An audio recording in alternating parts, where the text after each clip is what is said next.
All right. Dynamics. Dynamics. Dynamics. What do you think dynamics are? Dynamics are like the frosting on the cake. Dynamics are expressing maybe the mood of the song or what it's like by singing louder in places or maybe singing softly in places. A lot of places, a lot of churches don't do dynamics, and it's a shame. You know, it's a shame because there's really a lot that it adds to the song.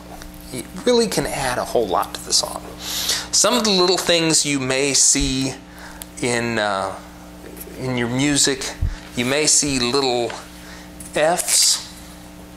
Okay, it looks like kind of a cursive F. Or you see maybe a couple of F's together. Let's do the couple up here, and then so we can show what order these go in here. F, F. Well, I guess there might be an M by itself. M, P, P. Okay, now this is fortissimo. Fortissimo. That is not an American Indian chief. Fortissimo is really loud, really, really big sound. Okay, I think it's Italian or something like that. On the other end of the scale is pianissimo. Okay, pianissimo is really, really quiet. Shh. Okay, and then in between you've got piano, you've got forte. Interestingly enough, yeah, pianos weren't always called pianos. They were called pianofortes because you could play them loud and you could play them soft. You could play the difference. You could add dynamics to how you played. Mezzo, te, mezzo, piano, and probably mezzo. I don't know. I'm just guessing there. I don't know if there's a mezzo or not. But this is kind of medium quiet here. Medium quiet, moderately quiet. This is moderately loud. Okay? Most of the time, congregations just sing right here. They sing loud. And that's Amazing Grace, and that's, you know, communion songs, and it's songs before prayer, and it's just always the same volume. It's just always the same volume. It really makes a difference if you add these dynamics. It really adds to the song. Let's go back to our Amazing Grace here, and let's add some dynamics to it, okay? We're going to sing the first verse.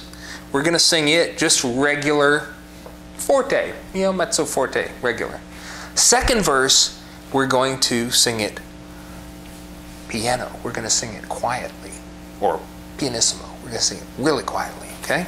Now, I'm going to add some signals, okay? You can watch as I add these signals. My posture is going to change a little bit, and I'm going to use some different hand signals here. So kind of watch what we're doing here, okay?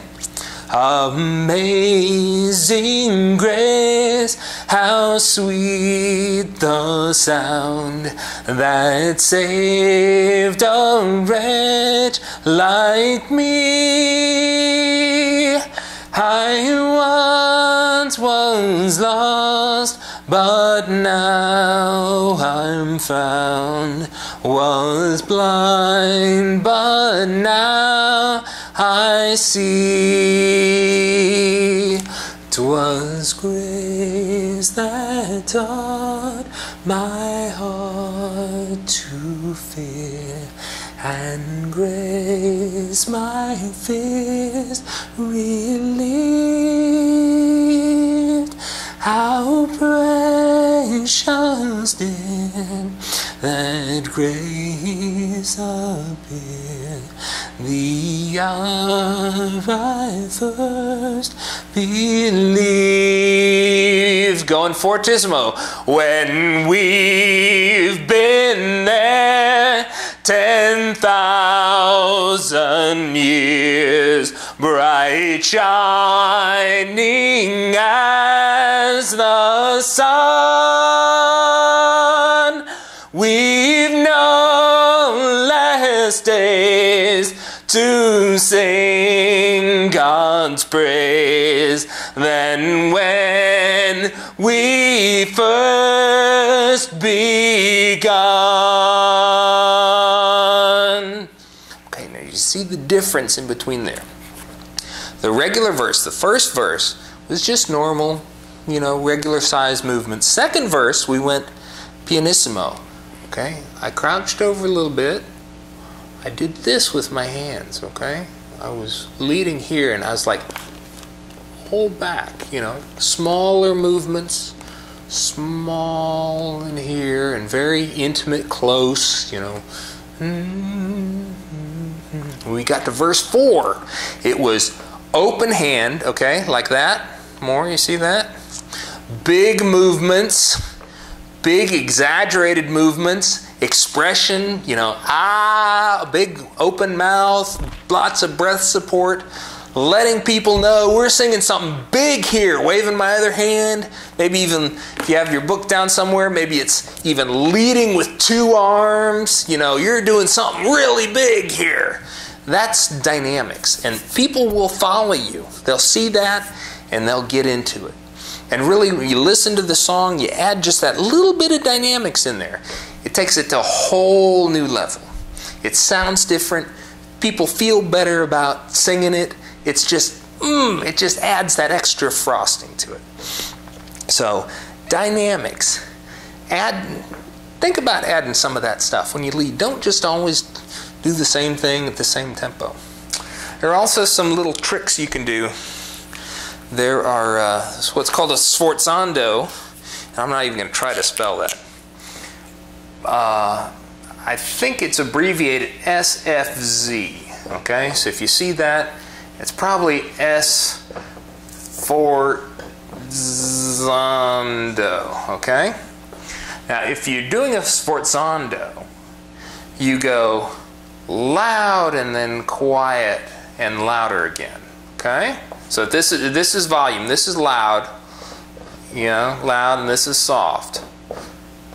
When you start the note, you got a little burst of energy, and then you get quiet again, and then you bring it back.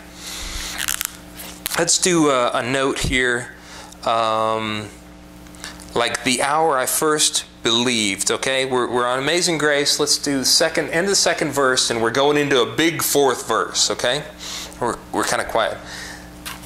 Okay, ready?